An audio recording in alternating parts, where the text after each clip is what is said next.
Dear family and friends, hello.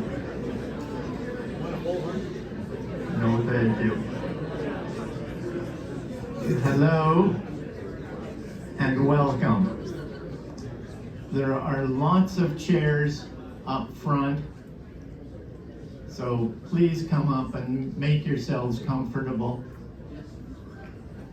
There will be food on the balcony afterwards, but we did want to bring remarks in an organized fashion first.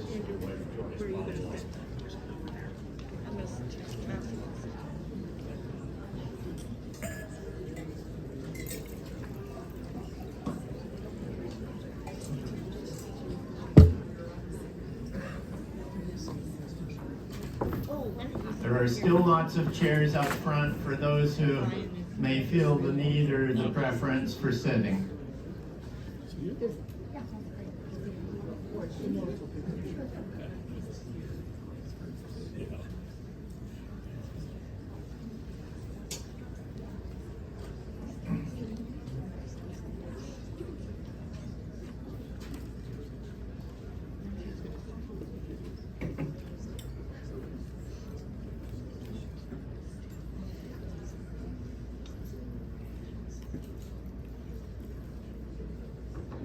Well, dear family and friends, it is so good to see you all here, so many for the first time in way too long.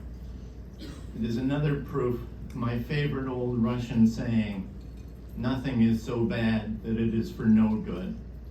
For this is a desperately sad passing, but with all your help, we shall turn it into a great celebration of a great life, lived about as close to perfectly as any I can imagine. Thank you all so much for coming to help with the celebration.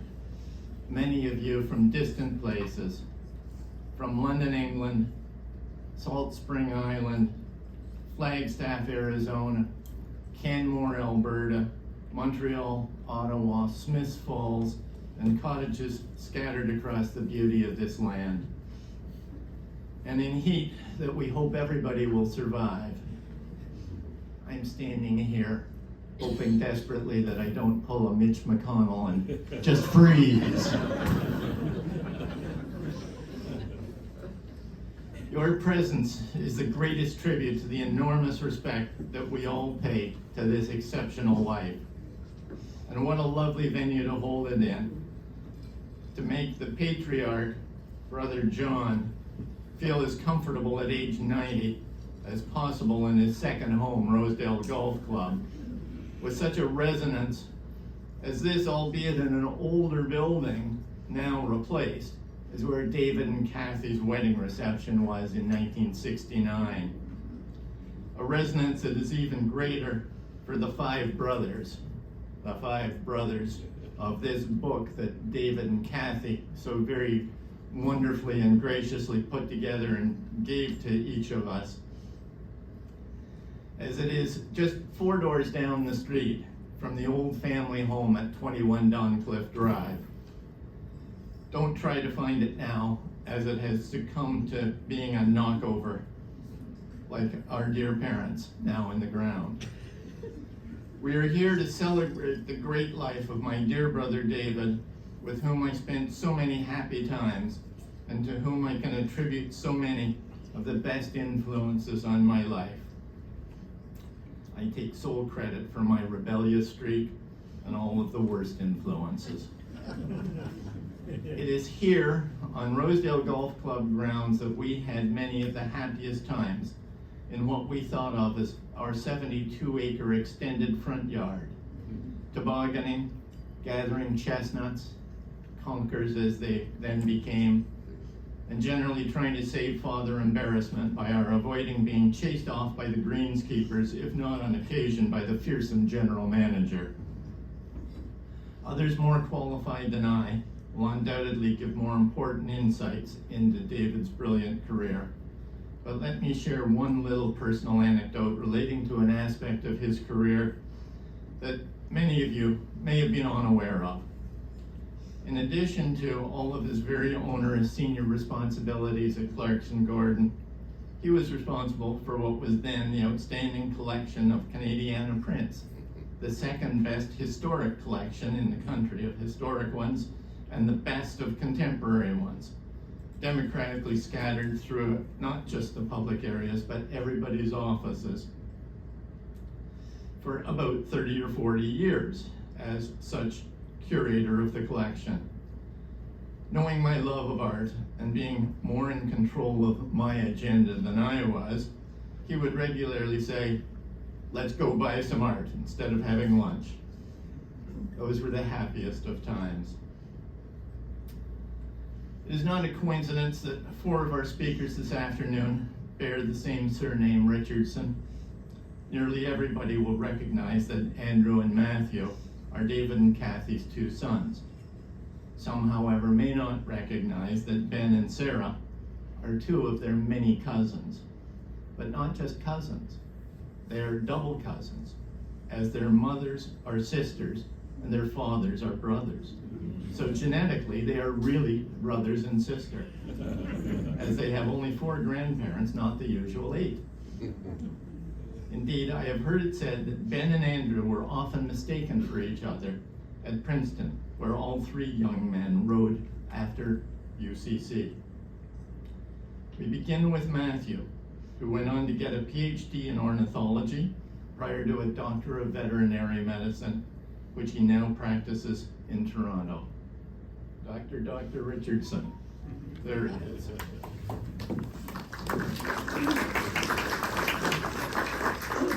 Thank you, Jay, and thank you all for being here today to celebrate the remarkable life of my dad, David Richardson. I know Dad would be humbled and a bit embarrassed by the turnout here today, but if he were here, he would have a great speech summing up his incredible life, peppered with some amusing anecdotes guaranteed to make everyone laugh.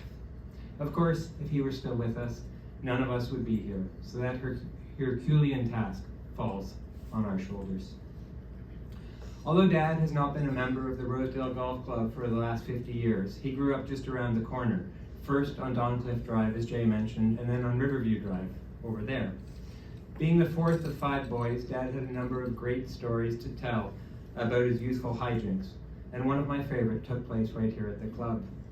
The boys decided one day that it would be hilarious to make a human dummy and run it up the flagpole at the club.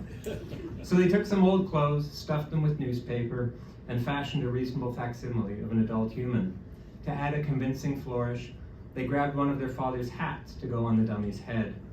Sneaking out under cover of darkness, they replaced the flags flying at the club with their creation and went home convinced that they had just gotten away with the best prank of their lives.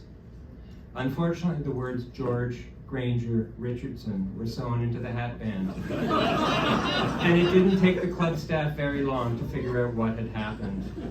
And they let Poppy know what the boys had been up to. Dad never dwelled on what the punishment was, but maybe John, Peter, or Jay can remember. Growing up with Dad as a father gave me a straightforward approach to what the world gives us. Few tasks were either too difficult or beneath him. As kids, Andrew and I just learned that if the decks needed to be replaced at the cottage, you got your tape measure, calculated the amount of wood you needed, ordered it, and spent a week of your vacation moving lumber, cutting, and hammering, and teaching your kids how to build the perfect deck. If pictures needed hanging, you grabbed your ruler and level, and made sure every picture was hung with 2 nails and no wire, so that once it was level, it would always be level. If the snow tires need to be put on the car, you got out the jack and swapped them out. These are all skills he taught me, and ones I'm grateful to have. Dad was also incredibly stoic. He didn't like to complain or have a fuss made over him. One morning in March 2012, the day before he and Mom were to take my family on an incredible March break trip, he was walking in the woods at their property near Grafton. He was headed downhill in the snow. His foot caught some barbed wire buried in the snow and he fell, twisting his leg. He felt something give in his leg. He picked himself up, found a branch to make a walking stick with, and hobbled his way back up the steep hill to the house. He told Mom he had hurt his leg and needed to go to the hospital. At the hospital, they took x-rays, and while Dad was waiting to be seen, he heard the attending doctor exclaim, "Holy smokes! Where is this guy?" Holy smokes, he has a broken femur! In the end, Dad did not need surgery to repair the fracture, but he was sadly unable to join us on that incredible March break trip. I know Dad worked very hard at the office, often negotiating over huge sums of money, thousands of people's jobs, trying to save large companies, some of which were at the very bedrock of this company. But the amazing thing to me is that he always made time for family. Andrew and I would get home from school before Mom and Dad, and we would call them to report on the day. It didn't matter what job Dad was working on, or who he was meeting with. His secretary, Anna, knew that when we called, she was to let him know, and he would take the call. To this day, I wonder what bankers must have thought when he paused a difficult meeting to discuss a math test or some other bit of childhood trivia. Although I never had an interest in the world of finance, I did always enjoy going to visit Dad at the office, whether it was on the weekend to go and assemble a school report using the professional binding machines at the office, or during the week to go and have lunch with him. As Jay mentioned, Dad was the partner responsible for the art collection at the office, and he and Ed Phillips built an unmatched collection of original Canadian prints. Walking through the halls to get to his corner office was like a visit to a private art gallery. I would see architectural prints of the building of Montreal, images of polar exploration and disaster looking for the Northwest Passage, and haunting images by the likes of Christopher Pratt, Alex Colville, and David Blackwood. The collection has been downsized in recent years, but I was talking to a current partner a week ago and was glad to hear that many of the best pieces are still on display in the client experience floor. 20 years ago, Dad added a new title to his resume, Grandfather. Durr welcomed the new stage of his life with the same understated joy and competence that he brought to everything he did, and the same values of the importance of family. He was always game to build Lego with Rose, go flying or talk planes with Xander, and play board games and card games with Bruce. And I know the trips to Arizona to visit Alatna were some of his favorite adventures. And speaking of travel, for many years, Mom and Dad took my family on amazing March break trips, which were planned and executed meticulously, whether we were going to the beach at Turks and Caicos or to go visit castles and hiking trails in Wales. I know those trips will be memories that we all cherish for the rest of our lives. One of the Durr stories that my children like best took place years before they were born. It was 1980 and we were at the boat show. Mom and Dad had recently built our fabulous cottage on Logan Lake, and Dad was in the market for a sailboat. Recognizing that multiple cottages at the lake might be interested in buying a laser sailboat, Dad approached the salesman and said that while he didn't know how many sailboats he would be interested in buying, but what sort of a bulk discount could they offer him? Thinking he meant 2 or 3 boats, the salesman said that they would discount the price of each boat by a multiple of 5% for each boat sold. So if 2 boats were bought, it would be 10% off, and 3 boats would be 15%, and so on. Without skipping a beat, Dad said, well, I'll take 20 boats then.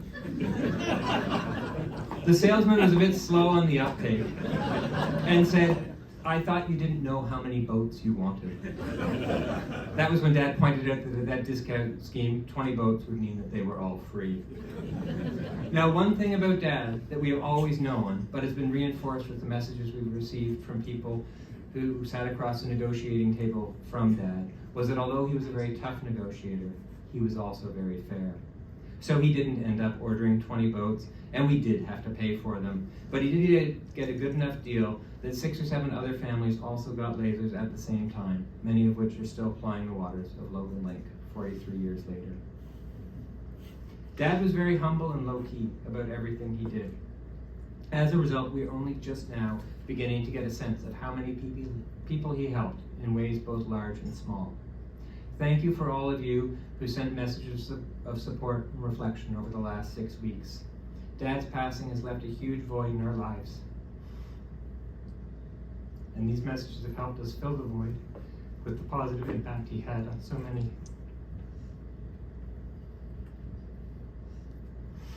I'd like to end with a cottage memory that was a frequent occurrence when I was a kid. I'm sorry. I'm not going to get through this without crying. Dad would wake us up just as the sun was rising. and ask us if we wanted to go fishing. We'd tiptoe downstairs, have a glass of orange juice, and make our way down to the dock without waking up Mum. We'd put the canoe in the water, get paddles, kneeling cushions. Sorry. Can't read. Tears in my eyes. Get paddles, kneeling cushions, tackle boxes, and fishing rods, all while barely speaking above a whisper. We'd push off from the dock and silently paddle through the mist on the glassy water as the sun rose. The only sounds were the bow of the canoe cutting through the water and the water dripping off our paddles. And I'd like to think that wherever he is now, he's in a canoe, paddling effortlessly and silently. Thank you all very much.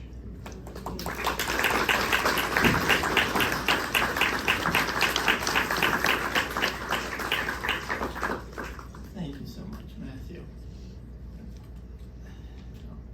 Your recollections are fabulous and clearly have been moving not only you, but moving all of us.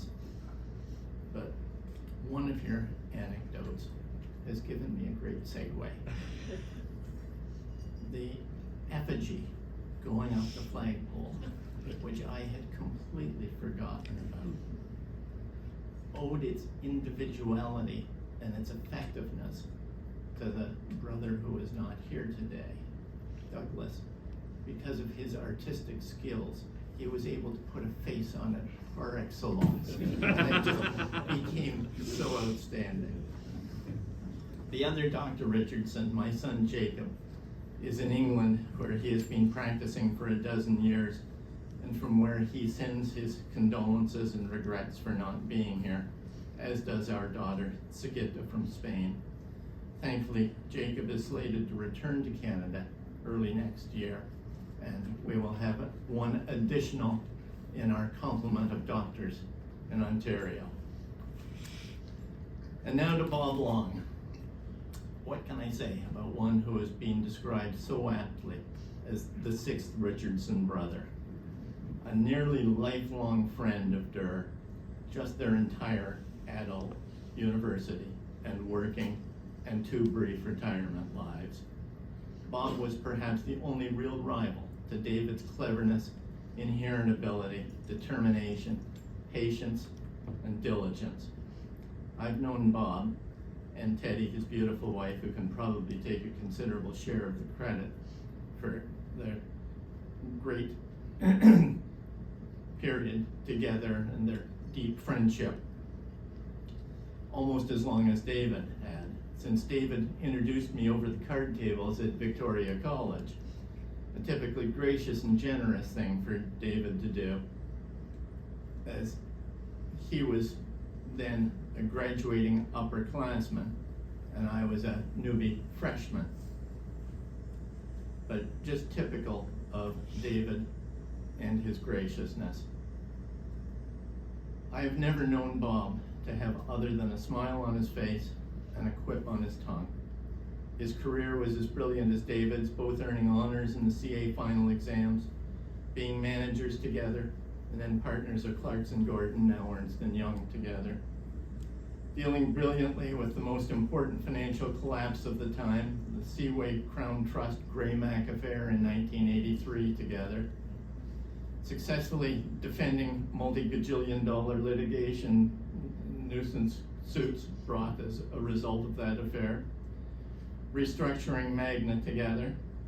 Being members of the Inner Circle Executive Committee who ran the firm together. Being on the board and audit committee of Air Canada together. They even looked alike. Need I go on? Could the 6th Richardson brother please come forward and say a few words?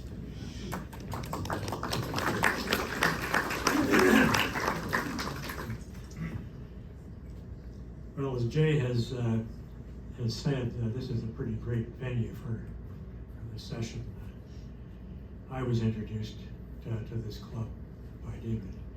And while he didn't continue with the golf game, my brother John made arrangements for me to join. And it's been a great, well, the accolades that Jay has spoken to have come true. I love David as a brother. It was more an intellectual love affair than anything. I craved his opinion on everything. He was full of the right values, and he had us focus on the right and the fair. It was a magnetic pull. A true Pied Piper leader for many of us. We met when we were 17 and 18 respectively. We were comfortably in the very back row of our first lecture room at the university.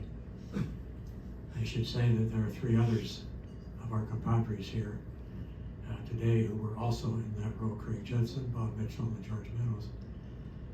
So the 5 of us were kind of a posse there for a couple of years. I don't know why David went first, but he was the youngest. 1959. I can honestly say we never had any meaningful disagreements in the subsequent 65 years. A great relationship anchored in complete trust. His judgments were superb, whether it was his academic pursuits, his Mother Nature pursuits, frequently off-grid, his arts and cultural pursuits, and his one and only romantic pursuit.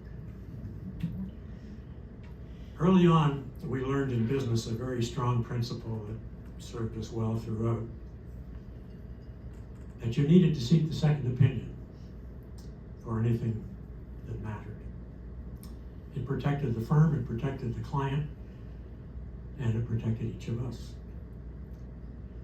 To be sought for that second opinion was a mark of superior professional judgment and carriage. And to David, we all ran, I as much as any, and beyond the work environment. A true Pied Piper with a magnetic pull. His strong leadership role was exemplified by the fact that he was a great listener, followed by decisiveness and with courage if needed. And through it all, he had hardly a gray hair in his head. Speaking of gray hair, he and Kathy really taught us all very early on that that romantic dictum that opposites attract can be true. And in their case, you can also stick. With Kathy and the 2 doctors, that beat goes on.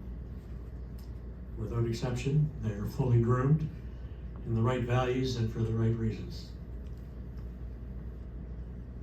David has a last Pied Piper duty, however, and I know you're listening up there. With our maker and taker, would you please make it comfortable, the arrangements for all of us, because we're all going to follow you sooner or later. And not just after your second opinion. David, I loved you as a brother. Your support, your guidance, your friendship was never forgotten and will never be forgotten by me. We are all better for having known you exactly as you were. And lastly, I'd like to thank Kathy and the 2 docs for the opportunity to express our love and to celebrate the life of a great Canadian. Thank you.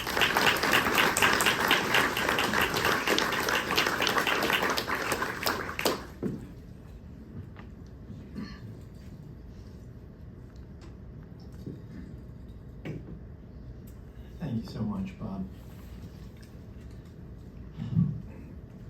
You know, you knew David in a way that all of us can only envy. And I may just be calling on you to try to incorporate you further into that brotherhood that was so valuable to you.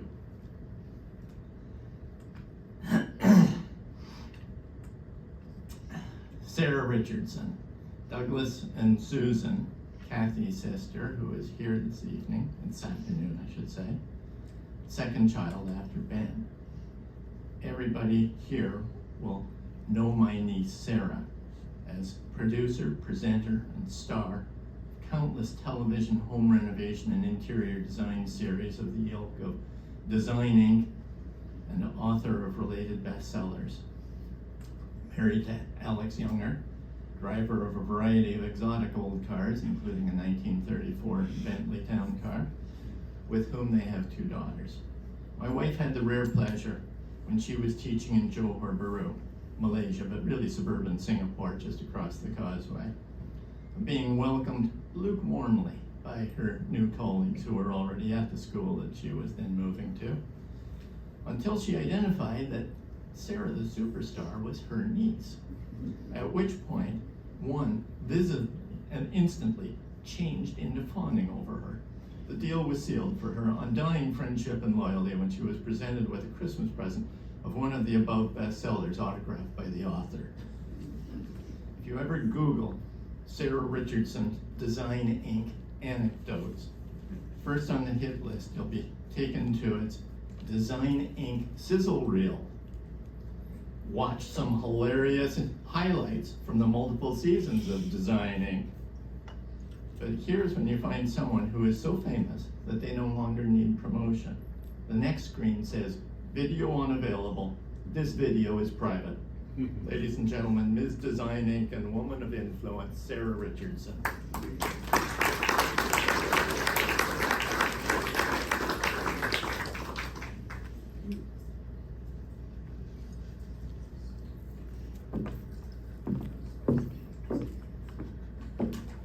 Hi, everyone.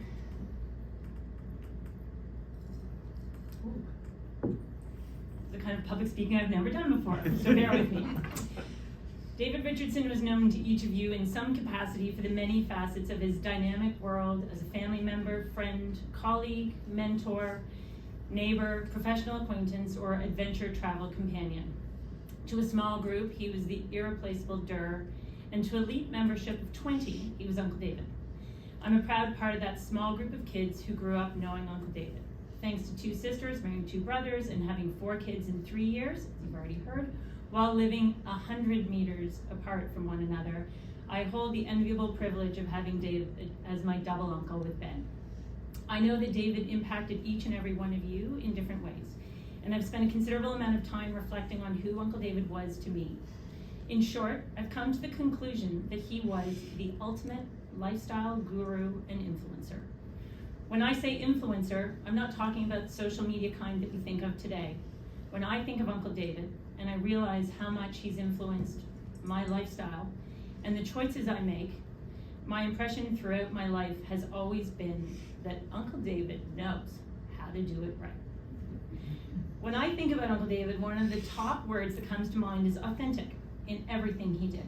He was always true to his values, made time for the people and things that mattered most to him, and to me, he always seemed ageless, timeless, and exactly the same in his spirit, energy, and passion for life. He married a beautiful girl and spent 54 years raising a family and grandchildren and creating happy homes and exploring the world with Aunt Kathy in a way that most of us could only imagine. Thanks to Aunt Kathy's exquisite photography talents, I feel like I've been able to see exceptional parts of this world through her lens and their adventures. My own experience is a series of happy memories of adventure and fun, and I've always felt there was nothing he couldn't do for his family or extended family. In the early days, Mom, Ben, and I were included in Christmas dinners, New Year's, and Easter, and I honestly didn't know that the norm was to eat dry turkey, as I only ever remember Uncle David slicing a cooked to perfection roast beef with the most crispy potatoes, green beans, sauteed tomatoes, a la Aunt Kathy. It was amazing. There were always laughs, and our family dinners were always fun. I can also remember weekends when he would spontaneously suggest a special dinner out, and I am not talking about the average family fare establishments. My lifestyle guru would treat us all to Rhodes, or Fenton's, or the Pasta Bar at Scaramouche. I've been a Sybarite my whole life, and it's clear that Uncle David was always fanning the fire and leading by stylish example. My younger self adored the sophistication, knew it was a big indulgence, and was so happy he was feeling like living it up. Summer visits at Logan Lake were filled with all the best possible cottage highlights. On Friday afternoon, we cousins would be hanging out on the dock, trying to surf the wild waters of a pristinely quiet fishing lake, all the while with our ears tuned to the sound of the tires rolling in the drive. We'd race up to see what treasures were packed into the wagon when he'd arrive after a busy and no doubt stressful work week. In no particular order, my most vivid memories of what was in the trunk are Harvard Bakery chocolate babka, pâte à choux chocolate croissant, pain au chocolat, and a pail of live frogs for fishing. Early Saturday morning, we'd be in the tinner. I don't think he took all of us out in canoe, but maybe I'm wrong. I remember a tinner, but anyway, headed for adventure. And for those of us too squeamish to put the frog on the line, he always helped out. I recall a point where the frog bait experiment was so successful that Aunt Kathy may have suggested fishing be paused until the freezer stock of bass was depleted. No one seemed to mind skipping the fish as long as the aforementioned chocolate-infused baked goods continued to arrive. Uncle David had a profound effect on me throughout my whole life when it came to work. He hired me to do my very first job, my fourth job, and a number of my 200 and something jobs. My first job was devised by Uncle David to give Aunt Kathy a break during law school or articling. I was tasked with picking up the Sunday New York Times, letting myself into the house, making coffee, which I'm sure was awful, and delivering breakfast in bed. I seem to also recall something about washing the car in the job description, but my guess is that I was so terrible at it, I may have been relieved from that duty. But whenever I think about hand washing cars, I can visualize Uncle David making sure his cars were gleaming. On the driveway at Rosedale Heights, in the garage at Roxborough or Glen Rose. On reflection, I've realized that I've made many similar car choices. To this day, I adore that minty green metallic Volvo with the light leather interior from the 80s. In fact, I'm currently driving a Volvo with light leather interior, and every time I choose a new car, I check to see if perhaps mint green is on the offer. It has never been. We spent a good amount of time in that Volvo when he bravely took the four cousins aged 9 to 12 on a road trip to historic Williamsburg, Washington, D.C., and Hershey, Pennsylvania, and back. In the days before 7-seater cars, Ben and I filled any dull moments of peace in the car with our signature whisper fighting, which I only recall getting scolded for once. That man had patience. I remember seeing some neat historic stuff in Williamsburg, but the real magic started when we checked into the Four Seasons Hotel in Washington, an indulgence I will never forget. I was in grade 6. There were aspic-covered sandwiches at tea time in the lobby restaurant, which were appallingly expensive, and we kids thought completely disgusting. So we attempted to peel that clear Jell-O-type stuff off the top of the ham quite unsuccessfully. Just conjure up an image of Tom Hanks in Big, and you'll have an idea of how sophisticated the kids were behaving. Wisely, dinner that night was a pizza joint.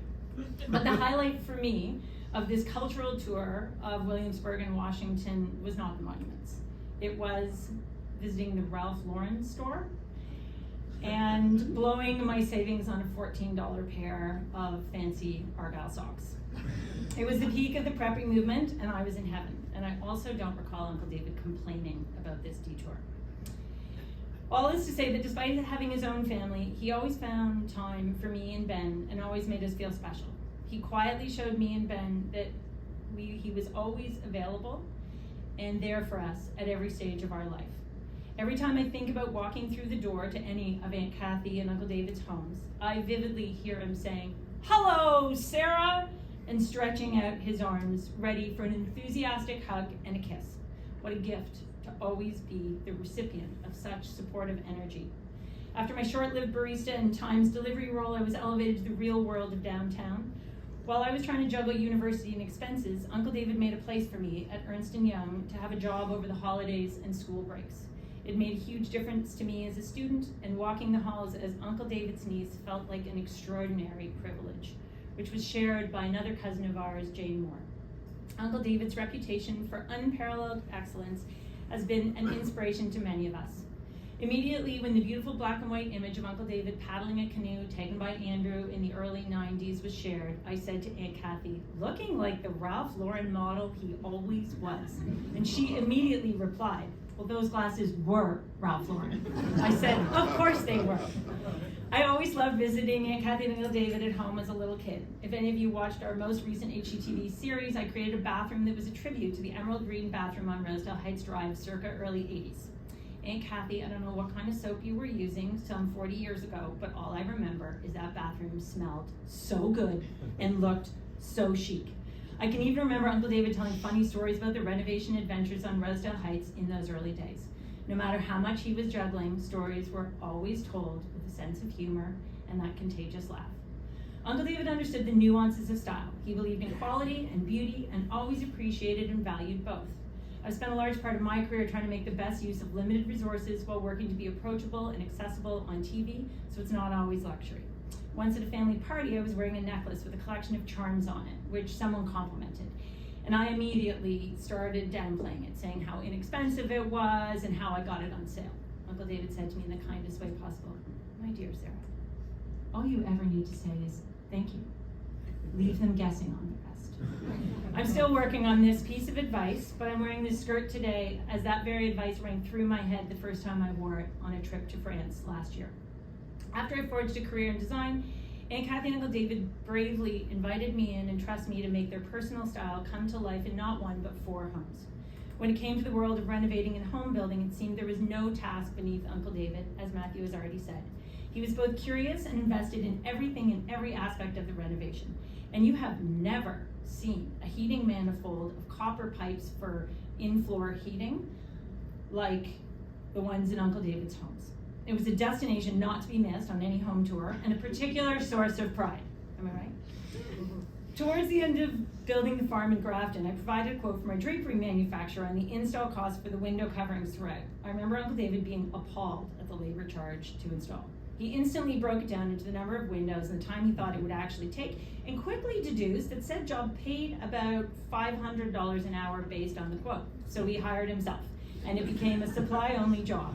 I arrived on site to find Uncle David finishing hanging the last of the window coverings in the kitchen, gleeful at what he had achieved in record time and complimenting Aunt Kathy on the gourmet lunch she provides for her workers. Worker, I think. This can-do, will-do attitude to creating and managing a beautiful home is a lesson never lost on me. In closing, I'll leave you with a comment posted on my social media page, since we're talking about him being an influencer, when I shared the news about Uncle David from Natalie, who's one of my best friends here today, who worked extensively with David and Kathy on Glen Rose and as my colleague at SRD. Her comment, I felt, encapsulated Uncle David so well in this lifestyle influencer category. Your Uncle David was the best. Family man, adventurous, kind, generous, and whip smart. Plus, he could install a drapery rod laser straight, hang a mean gallery wall, and was a pretty handsome pool boy. Cheers to you, Uncle David. You will be missed.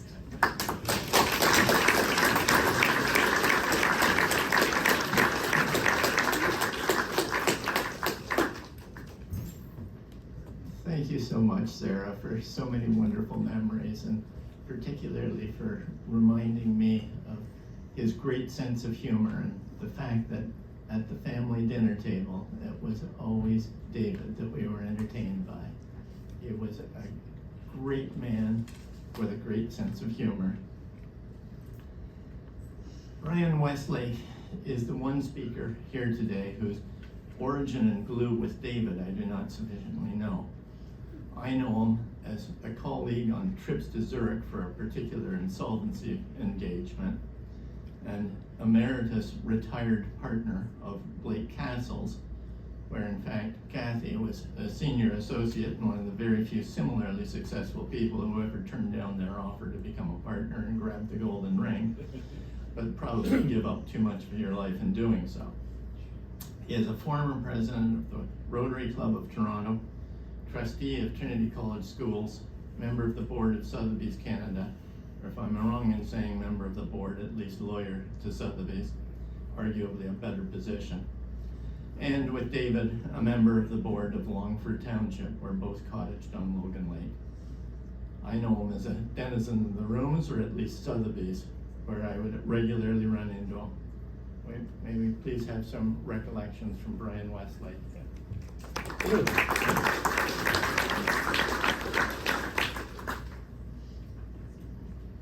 Thank you very much, Jay. Kathy asked me specifically to speak to Longford and Logan Lake, which you've heard a lot about already. A number of people from Logan Lake are here today, but most of you will not be familiar with the background of it, which is interesting in this somewhat unique property in Ontario. Logan Lake, on which their cottage is located, is part of Longford Township, which has been in private hands for many years. Initially owned by a lumbering company and then by Longford Reserve as a hunting and fishing club formed by a group from Cleveland.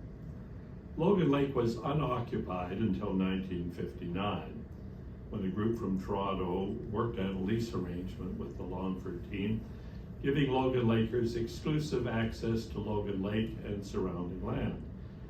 David and Kathy were introduced to Logan Lake in 1976 by their Moore Park neighbors, Keith and Mary Frances Hendrick, and they became members of this small cottaging community.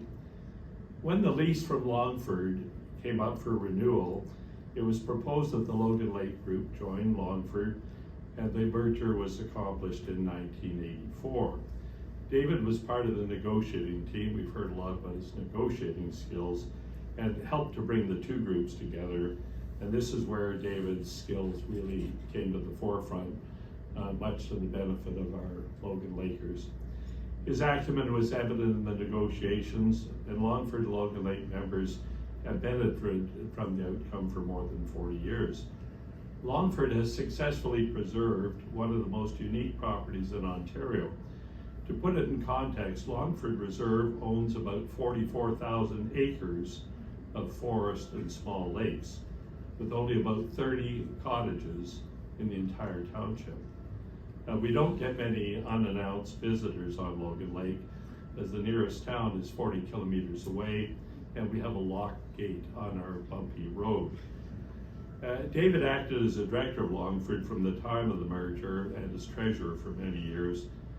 Needless to say, the finances of Longford were in good shape and in good hands at all times. Usually David was the last person to speak at any board meeting, and then with laser-like precision, he would draw the meeting or the point to a conclusion and always get his point of view to be the successful one. Those of you who knew him in the negotiating room would recognize that. The fact that Longford exists today essentially unchanged as a nature preserve is in large part due to David's commitment and guidance for many years. On Logan Lake, David and Kathy and family were always active participants in the social fabric of our small cottage group, with only 18 cottages on the lake and a closely knit community. The anecdote that came to mind was the same one that Matthew had recounted on how David skillfully negotiated the initial fleet of lasers for Logan Lake, and I was one of the participants and beneficiaries of his negotiating skills. The reason I think David took the leadership role was he knew he could win every sailing race that he entered, with the rest of us being inexperienced sailors, and he proceeded to do that. I think the only year I won any kind of a trophy was the year there was only one boat in the race. But David won every race, and that's a tradition that Matthew has carried on ever since in his memory. We all know about his great love of canoeing, and Logan Lake and surrounding lakes. You could portage into many unoccupied small lakes were perfect for him and his family. He was an active sailor, as I've indicated, and his contribution to Logan Lake and our little place in paradise will always be remembered by all of us with great thanks. Thank you.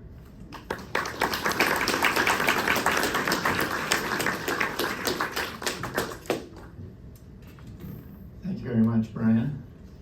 I'm not going to give away any any secrets, but if you look at a map of southern Ontario, there's a large chunk in the middle of it that has no roads through it. That's where Longford Township is. And I have to let you in on a secret, Brian. I think everybody was just afraid to be beating him.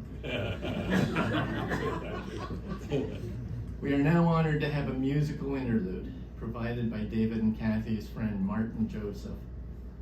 Martin lives in Wales, so can't make it in person, but we know he and his wife Justine will be here with us in spirit. Martin is a Welsh singer-songwriter whom Kathy and David got to know well when they were weekend hosts for performers at the Shelter Valley Folk Festival in Grafton one Labor Day weekend years ago. They connected immediately with Martin and his lovely partner, now wife, Justine, and have kept in touch since then. This song is a Bruce Springsteen cover from Martin's 2013 album of Springsteen tunes called Tires Rushing By in the Rain. Martin recorded it again last week and sent it along for all of us this afternoon. If I Should Fall Behind.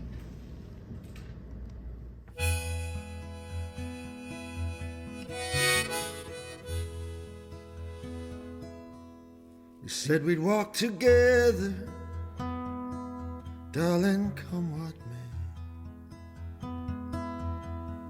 Come the twilight, should we lose our way. If as we're walking, if a hand should slip free, I'll wait for you, and should I fall behind, wait for me.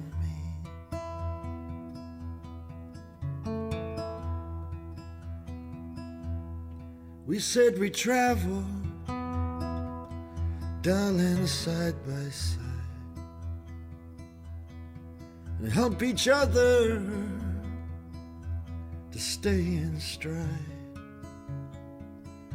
But each lover's steps fall, oh, so differently.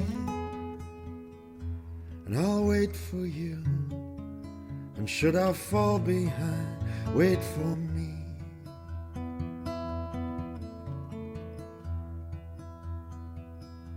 Now everyone dreams of love lasting and true,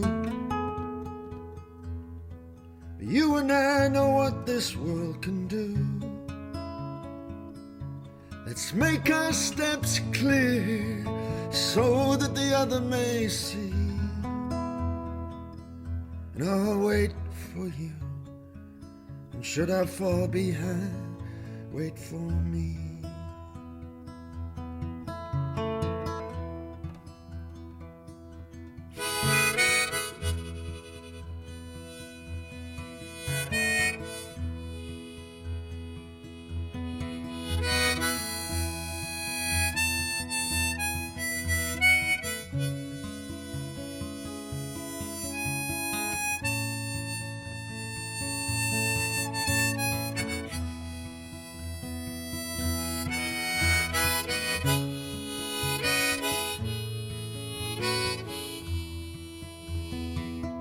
There's a beautiful river in the valley ahead, underneath the oak's bough, soon we will be wed. But should we lose each other in the shadow of the evening tree, I will wait for you, and should I fall behind, wait for me. I'll wait for you, and should I fall behind, wait for me. I'll wait for you, should I fall behind, wait for me.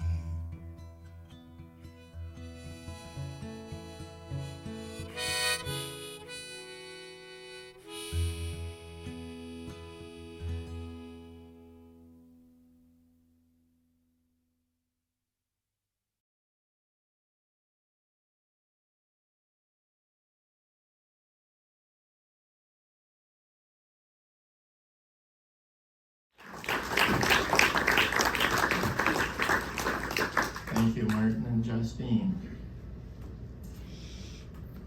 Next on our list of distinguished speakers, and I've never felt like I was surrounded by so many stars and such an underperformer as in the Richardson family. Ben Richardson, host partnership at McKinsey, United Kingdom, then formed their own firm with Hannah, his wife, as founders, specializing in consulting to the National Health Service in the UK. Which ought to mean that they have a good long career, if I can judge by the chaos that Jacob says the NHS is in. Be thankful for the modest stress that OHIP is under, you and I. It is nothing like the multiple strikes of junior doctors, nurses, and now junior doctors and consultants. Thankfully, doctor consultants, not Hannah and Ben's kind of consultants. Living in Richmond, London, England, with a huge family of 7 kids, maybe ultimately we can welcome them to return to Canada as well, as we could certainly use them. Ben.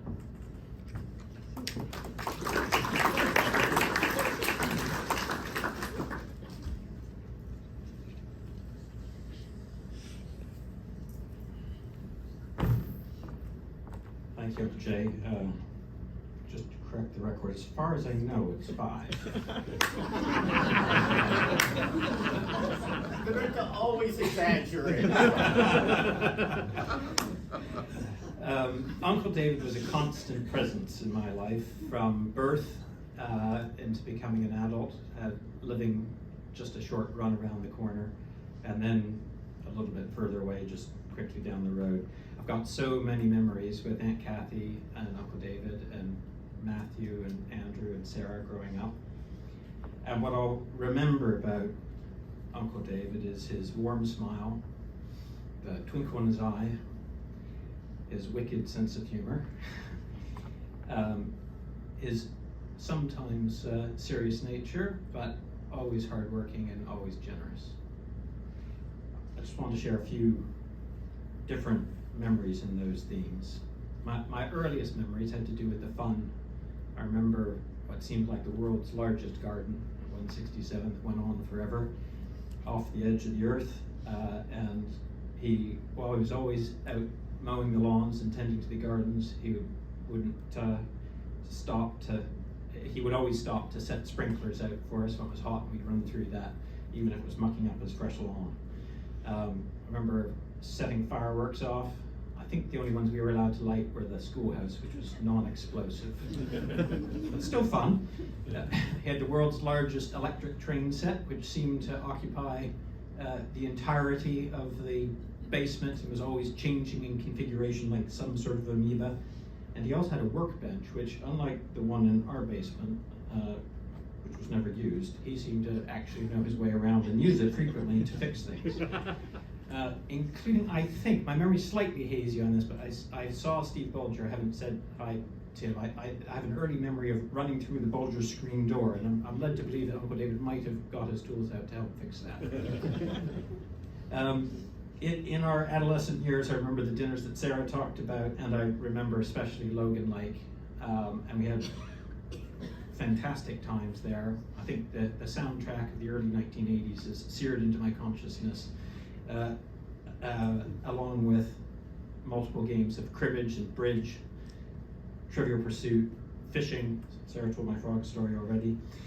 And I also remember the arrival of the car and unpacking the boot. But what I remember actually, which I think is a reflection on the hard working and dedication, is I distinctly remember him arriving at like 9 a.m. on Saturdays.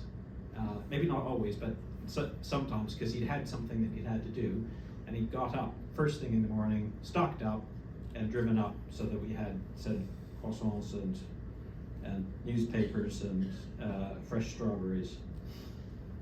A little bit later in school, as teenagers, a few things that stuck in my head were the immaculate cars, which soon enough we actually got to drive, and some people I think actually took such a liking to them they held on to them. Matthew took the BMW down to down to the States. I remember him even at the weekend huffing up and down the stairs with the vacuum cleaner. Seemed a curious choice, but to spend your time at the weekend doing that, but I think it reflected that the point that Matthew made, right? There's a way to do it and you need to do it properly, and he was better at vacuuming than anyone else. I remember the pinball machine and the pool table, which were fantastic things to splurge on, and I also remember as a teenager, a later age teenager, discovering that he bought wine by the case. And he paid double digits for it. I remember asking him about it. It's like, was it kind of expensive? And he said, Ben, I'm too busy to have a hangover, and I find if I buy good stuff, then I don't get a hangover. I had glimpses of his hardworking professional life from also at EY. It was a bit of a club. I had perhaps the one that needed least qualification for it. I worked in the files room. But I did pick up secondhand the huge amount of respect. Everyone said, oh, you're David's son. I was like, no, nephew. I was like, oh, well, no, he's an amazing man. And they mostly left me alone to listen to stories about World War II from Ken Wilcox as I drove around.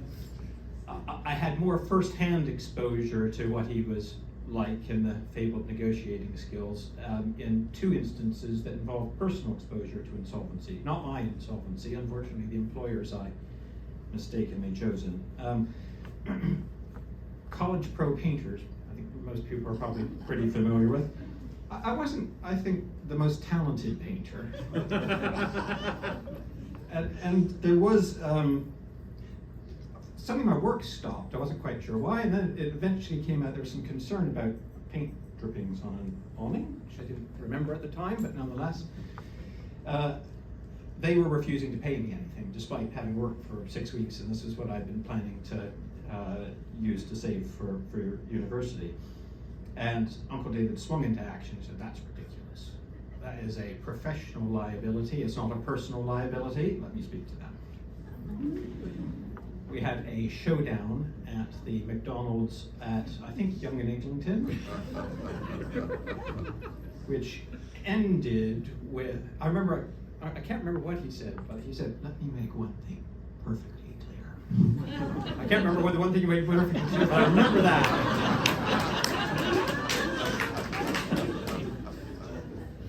The meeting ended, and I received he said, I want to hear from you by the end of the day. You have my phone number, and you have Ben's number. We need to hear from you by the end of the day. So the phone rang, and I answered it, and it was, I can't remember his name. He said, I don't know who that guy was, man, but I'll get you a check today.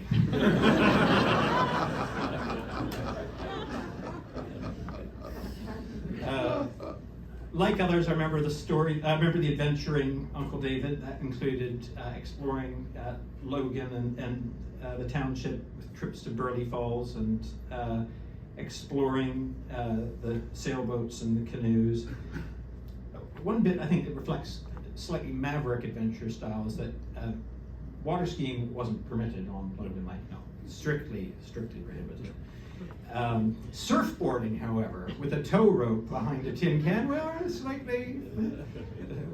We discovered that didn't find quite as much favor with everyone else as well, so that we then moved on to submarine boarding, which you could do by going under the water with mask and snorkel on. Later in life, he and Aunt Kathy showed their amazing zest for travel to explore Antarctica and Africa, and we had the good fortune to see them in London and welcome them to our home. That has remained a fond memory for us. And the last thing to say is that, as others have already talked about, he's incredibly generous. So I remember when I was, I think, 6, Uncle David had come back from a business trip to Switzerland, and he'd been telling us, sitting around, we were having one of these family dinners and telling stories about that, and he reached into his pocket and pulled out a Swiss Army knife for Matthew, and one for Andrew, and I was sitting there with like slightly green eyes, and one for me as well, and that meant so much to me. more significantly, when I finished high school,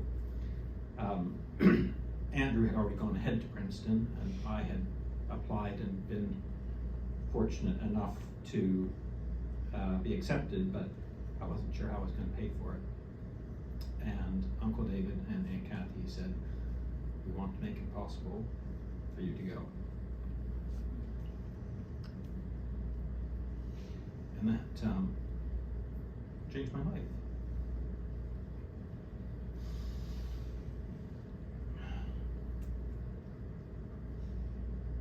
So I just wanted to reflect that I think Uncle David was a fantastic role model.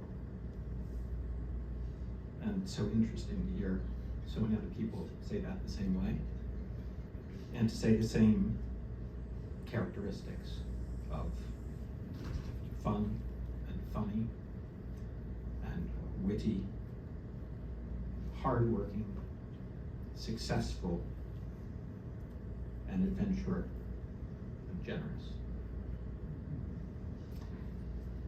So we'll all miss you, Uncle David, but we will keep you as our role model.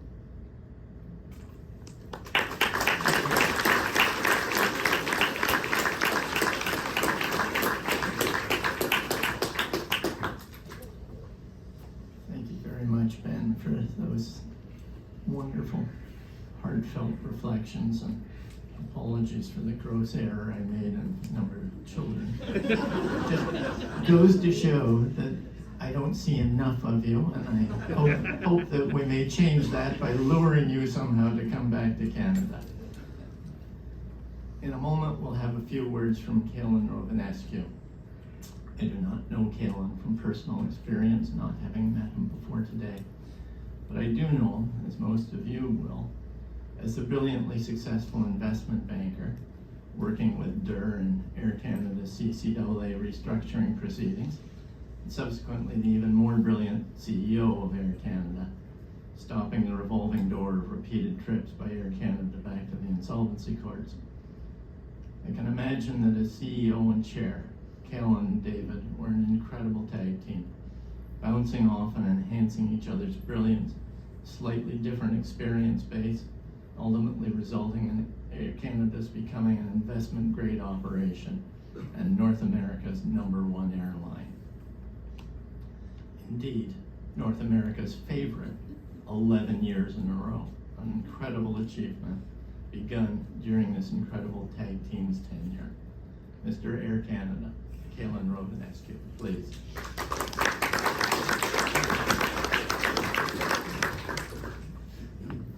Thank you, Jay. But before we get started on this, I want to know where my pocket knife is. By listening to these stories from Matthew, from Sarah, and from Ben, it really paints an amazing picture of an amazing family.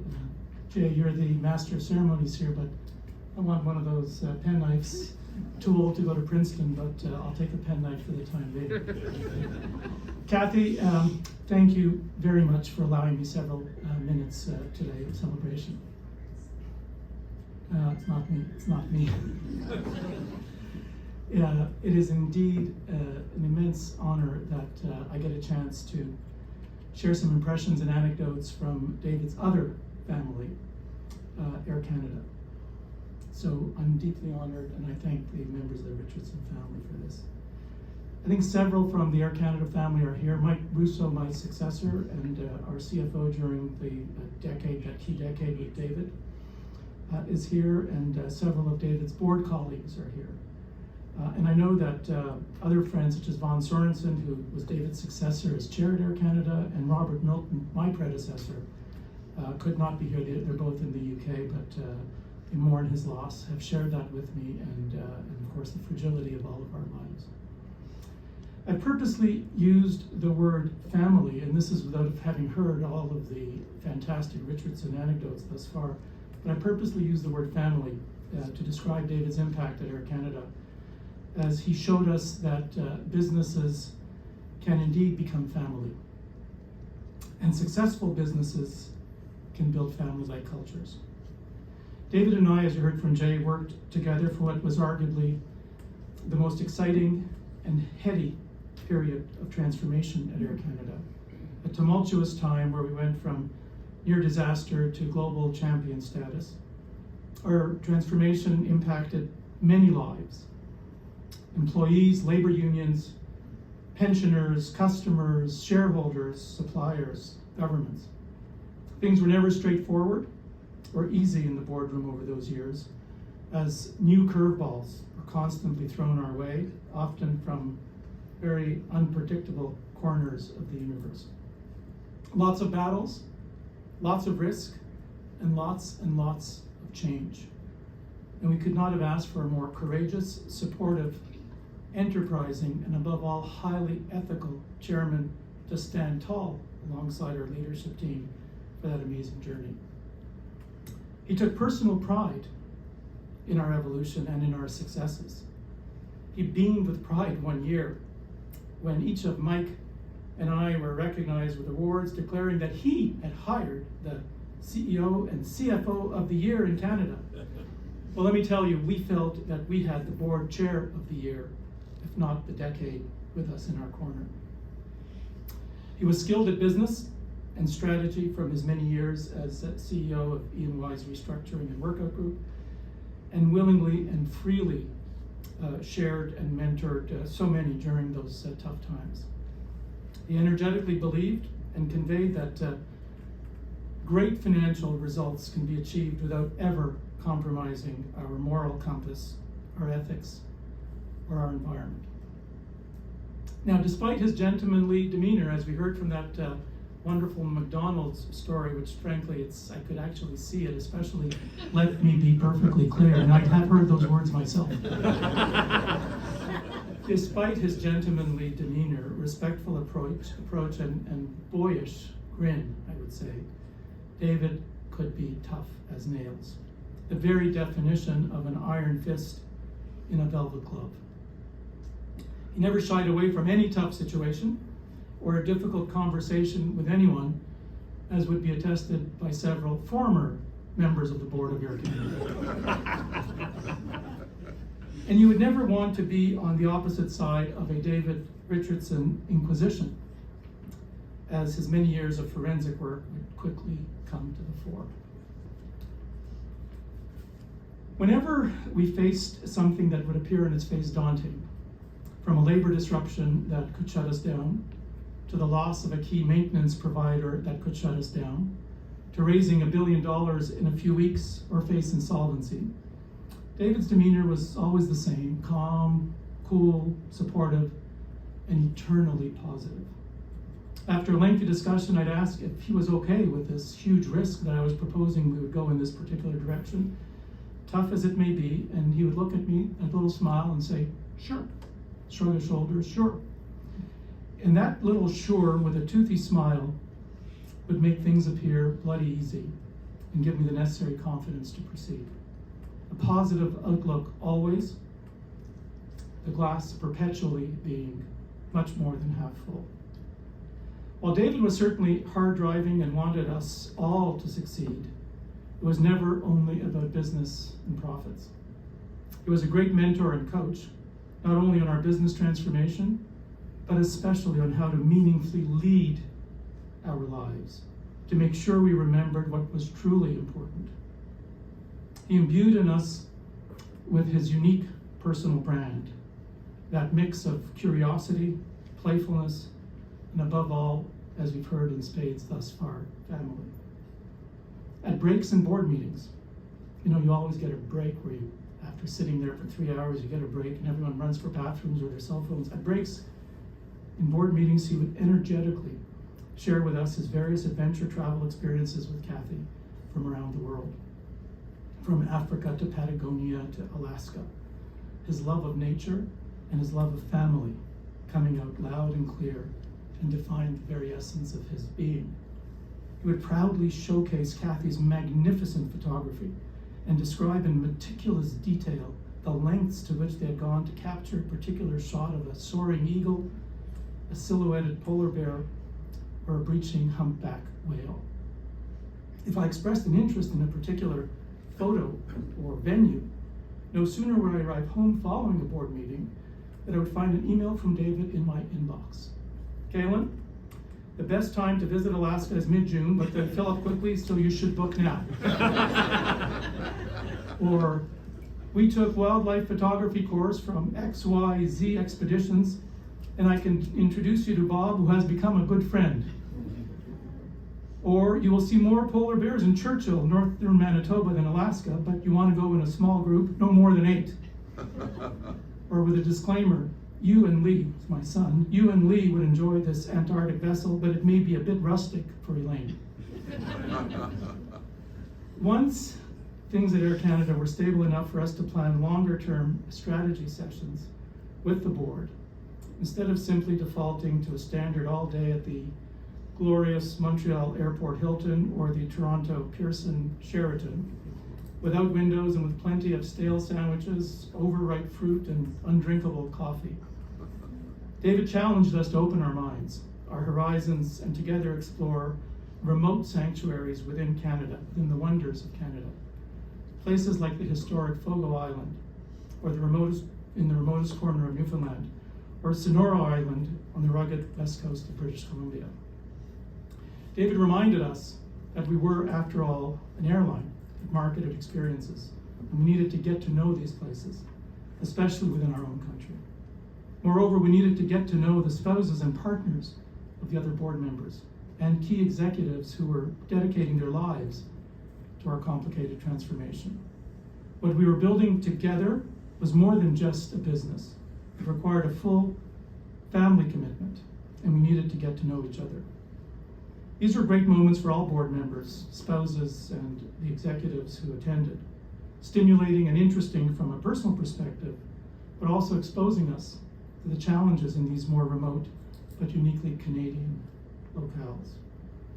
And I'll never forget when David, with that sly grin, describing Fogo Island Inn to me, and he says, when we get to Fogo, I made sure you and Elaine got room 29, with a little bit of a glimmer in his eye. It has the best view and the best chance of seeing the whales, and I wanted you to have it. Beyond a sincere generosity of spirit, he was often concerned about my health. And during the more difficult times, Calin, are you eating well and exercising enough? You look exhausted. Or a couple of times more directly, it looks to me like you've put on a few pounds. It is said that as we age, we often lose our sense of wonderment. We no longer are intrigued by exploration or new experiences in the same way that we did when we were children. Well, not David. Whether watching the hockey gold medal game at the Vancouver Olympics, meeting Queen Elizabeth when she visited Winnipeg for the Queen's Diamond Jubilee, befriending wilderness filmmakers, or visiting the Shed on Fogo Island, David would share his experiences with the same contagious enthusiasm, boyish curiosity, and wonderment as this was literally the most delicious experience he had ever had. And I'll close with the same words that I started with, which you have heard loud and clear thus far: family. David always put Kathy, Andrew, and Matthew and their families first in virtually every conversation I ever had with him. He may have been modest in so many other ways and in every other respect, but he was shamelessly celebrating the wonders of his family. And he never shied away about bragging what an amazing family he had, which in the end is the true measure of a successful life. So I, for one, learned a great deal from David, and there's no doubt that he has made my life and that of so many people who interacted with him during those years much, much better for his presence in our life's journey. Thank you very much.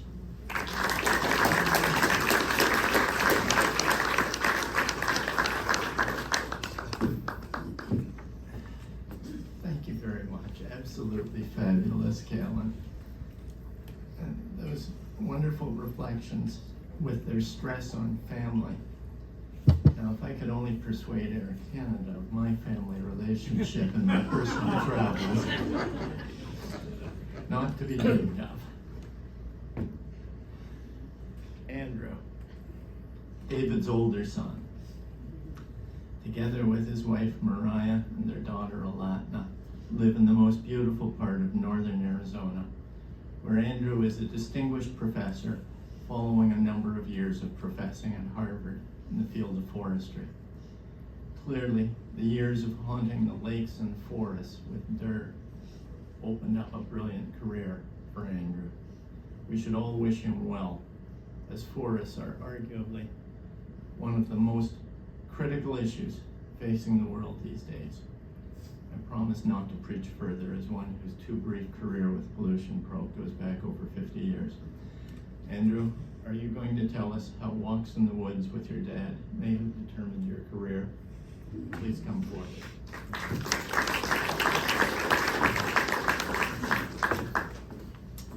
Thank you, Jay.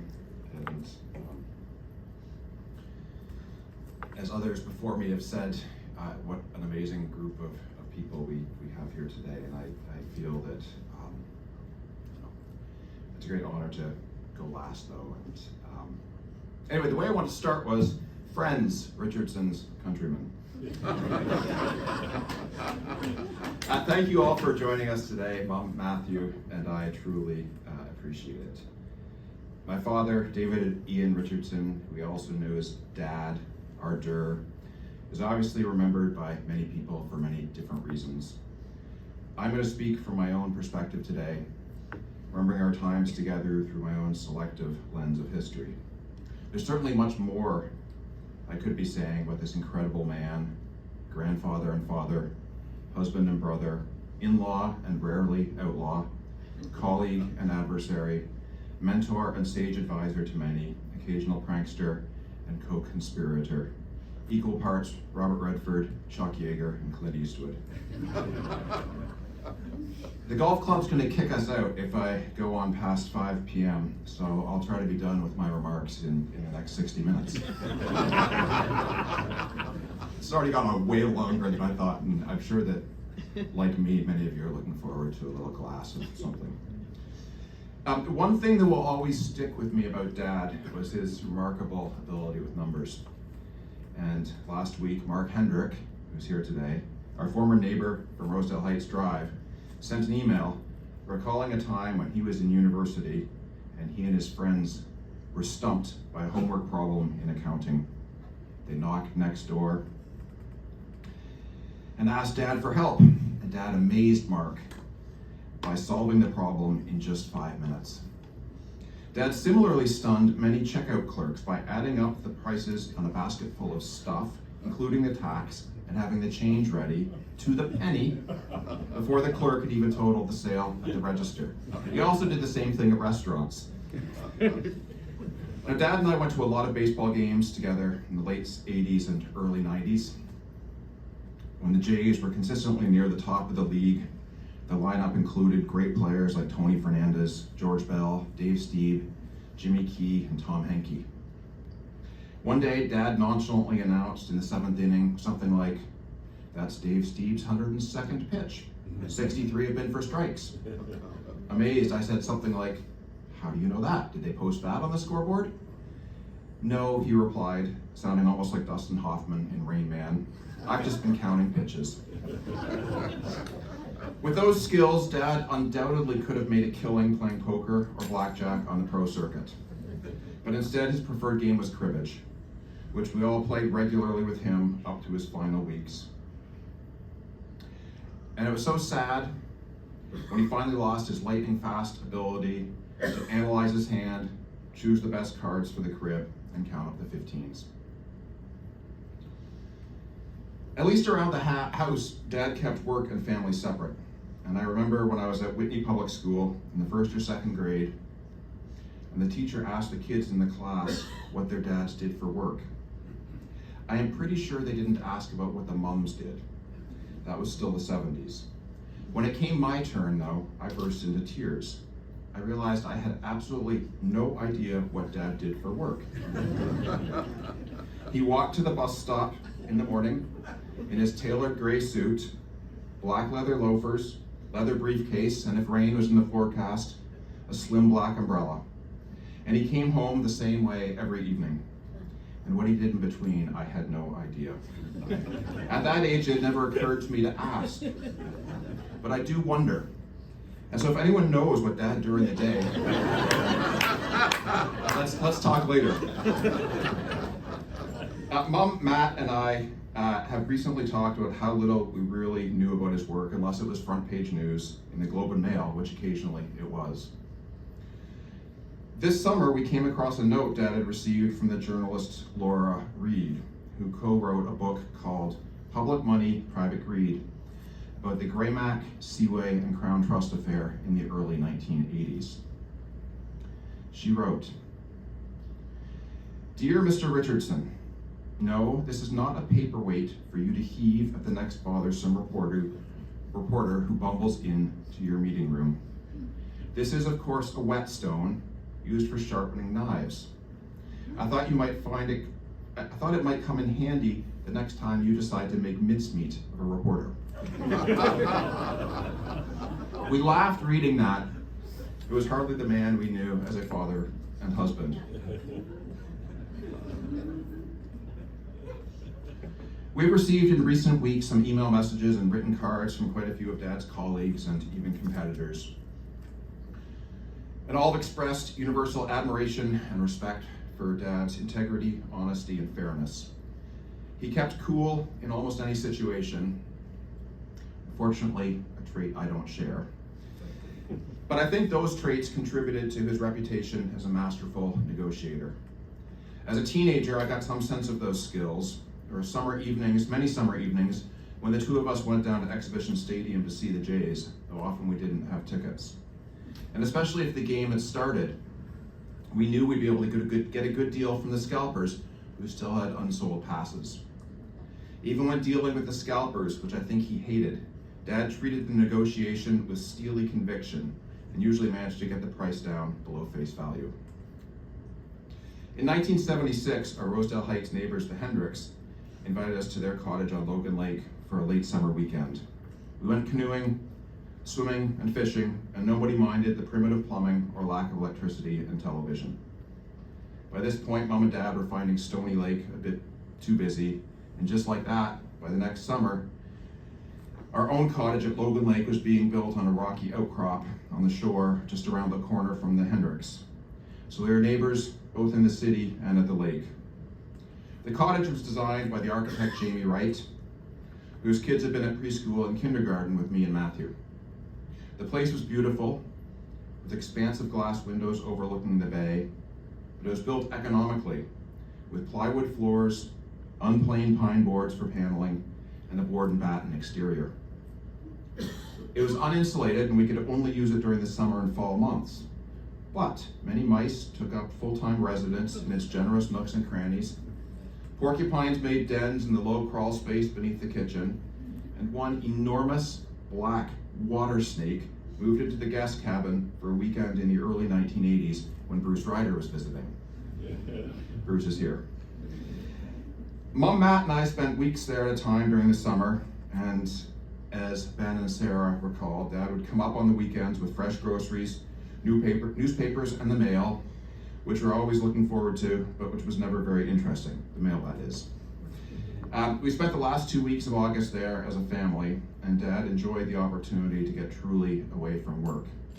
His colleagues had instructions to send a float plane to pick him up if he was needed for an emergency, but thankfully that never happened. We spent those weekends doing the same thing we'd done when we first visited the Hendricks. Plenty of canoeing, swimming, and fishing. And Dad also had a fondness for brushing, or clearing trails and even the woods more generally, of underbrush and debris. And he especially loved brushing on those sweaty, windless days when the bugs were ferocious and the pine duff would stick to your arms and face like Velcro. Matthew and I did not share his enthusiasm for this chore, and we usually figured out a way to get back to the dock for more swimming. Although Dad went to the lake to get away from work in the city, one of his mentors at Clarkson Gordon, Ross Skinner, also had a family cottage just a mile from ours. 20 years ago, Ross sent Dad a letter in which he wrote, "I remember you as the finest junior I was ever privileged to have on my staff, and that is saying a lot when one thinks of the luminaries we worked with. We all remember September weekends when Ross would drive over and pull up at the dock in his tin boat, usually in drizzling rain, wearing a trench coat, to say hello and give us an update on the weather. "There's a cold front coming," he would say.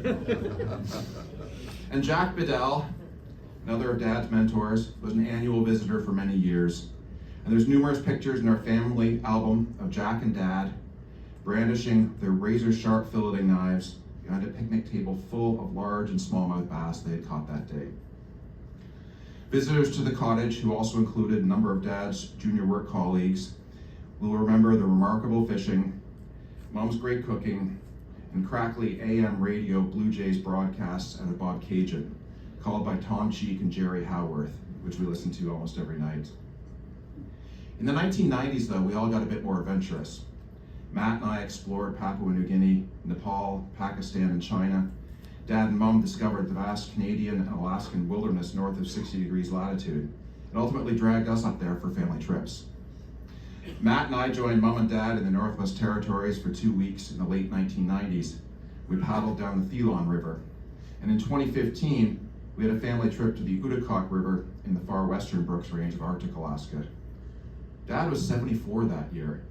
Our family trips were there in the wilderness, not at a tropical resort. I'm really impressed by that. In 2011, my future wife Mariah and I had joined Mom and Dad in the northeast corner of Alaska, within the Arctic National Wildlife Refuge, for a trip to the Chillik River. And 2 years later, when Mariah was 3 months pregnant with our daughter Alatna, we again joined Mom and Dad in the north, this time in the Noatak River, which runs west through the central Brooks Range. Our unborn daughter even picked up her future nickname on that trip, and an everlasting connection between her and Dur was cemented. Dad loved those trips, the wildlife and wilderness, the caribou, the bears, wolves, muskox, and the enormous rivers running out of the mountains to the distant seas. But he also cherished the time to be with his family, the nightly games of cribbage, the box wine from enamel tin cups, catching grayling and pike and having them for a riverside snack or an appetizer before dinner, and an opportunity to be totally away from whatever might be going on in downtown Toronto or Montreal. Probably everyone here knows Dad was never one to complain, especially when it came to his own condition. And even this spring and summer, he would tell the doctor, "Oh, I feel great, better than ever." We all knew that wasn't really the case, but we were impressed by his optimism and stoicism. Just days before he left us, Dad would wake up in the morning and say things like, "Okay, I'm ready to roll, let's get going." We would almost comically ask, "Okay, Dur, where do you want to roll to?"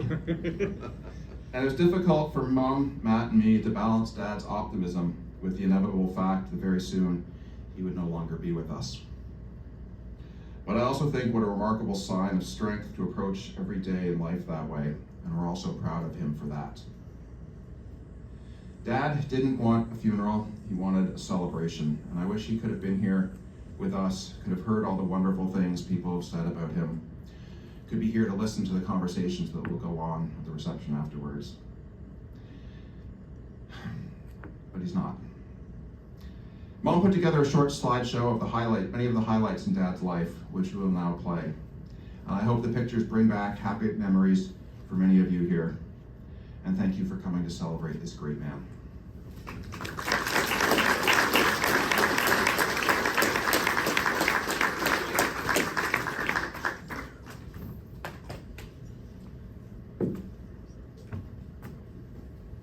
Thank you so much, Andrew. I seem to have successfully ignored Kathy's instructions to keep this under an hour. I hope you will all forgive all of us, but we have heard such wonderful reflections, stressing family and quality. Thank you all for helping us in sharing this celebration. If you wish to make a lasting donation to celebrate David's legacy, please consider donating generously to the Timmy Lettner Hospice within the Mount Sinai Foundation. And now to A Life in Pictures.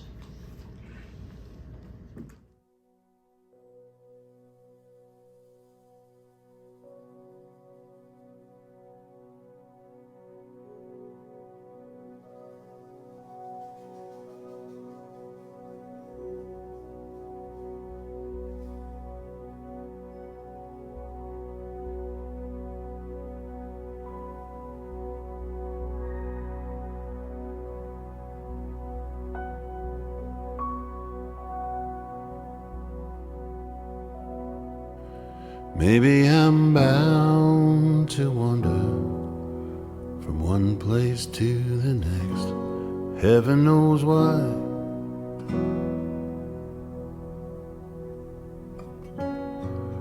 But in the wild blue yonder, your star is fixed in my sky.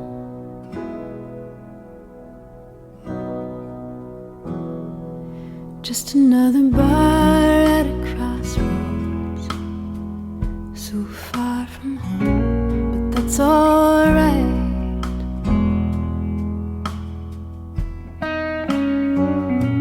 Whenever I'm going down the dark road, I don't feel alone in the night.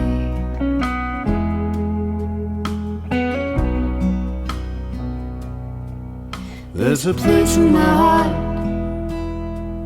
oh, we're far apart. May you always know, no matter how long since I saw you, I keep a flame there for you.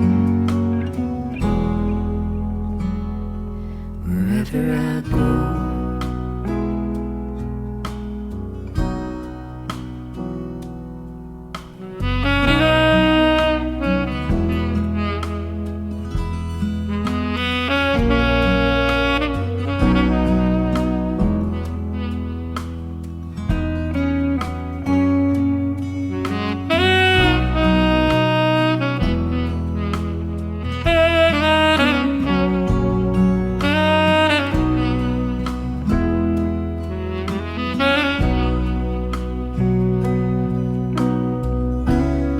looking too close up in here, they're pulling down the blinds, but they'll let you stay a while, and I'll go on to mine. now I've got to leave you, brother, so this round's mine. Just looking at you.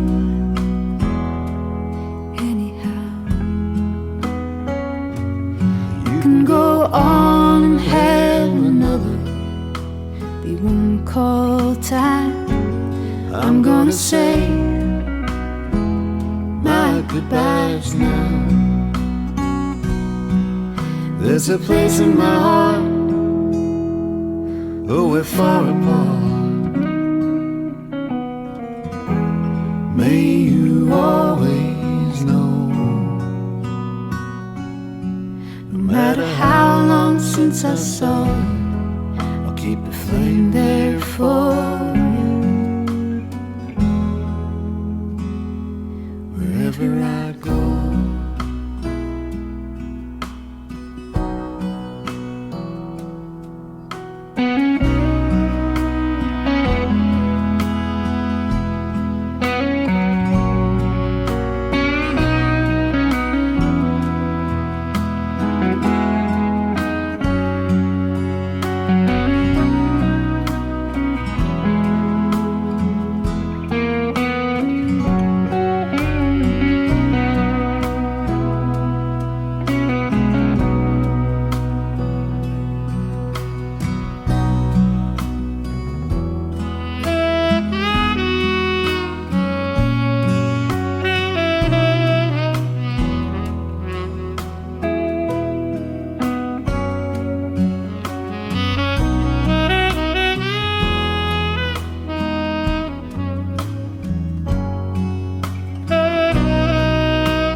we've received we've lost our Master of Ceremonies, but I just wanted to say thank you all for coming. There's food and drink outside, so please stay and mingle.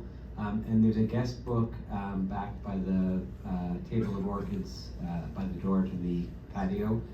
If everyone wanted to sign that, that would be terrific.